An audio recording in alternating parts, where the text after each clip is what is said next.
qual o valor dessa expressão numérica aqui, né? Eu tenho menos 4 ao quadrado mais 40 dividido aqui por 5 vezes, entre parênteses aqui, ó, 4, certo?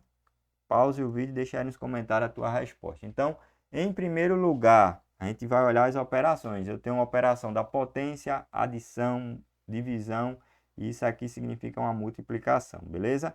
Então, em primeiro lugar, ó, eu vou resolver a potência. Em segundo lugar, eu vou ficar entre uma divisão e uma multiplicação. Então, pelo grau de prioridade, ó, não existe, né? Então, eu vou resolver nessa regrinha aqui, ó. Quem vai aparecer primeiro da esquerda para a direita.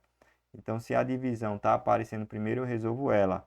Depois, em terceiro, vai vir a multiplicação. E só em último, aqui, ó, vai vir essa adição, tá bom?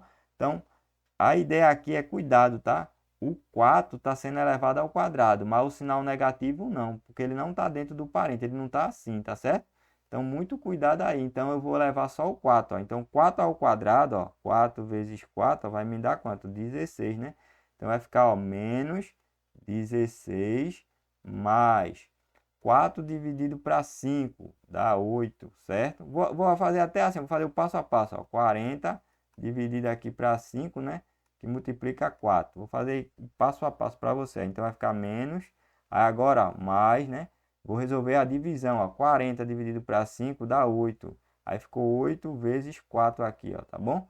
Aí agora, menos 16 aqui, ó, mais. Vou resolver a multiplicação. 4 vezes 8, ó, vai me dar 32, beleza? Aí, ó, menos 16 somado com 32. Sinais diferentes, o que é que tu faz? Tu subtrai e considera o sinal do maior. Então, vai dar 32 menos 16, ó, vai me dar 16. O sinal do maior é o 32, ele está positivo. Então, vai dar 16 positivo, tá certo? Então, tá aqui a nossa resposta, tá certo? Um grande abraço. Se você gostou, se inscreve aí no canal, deixa aquele like para fortalecer. Valeu, pessoal!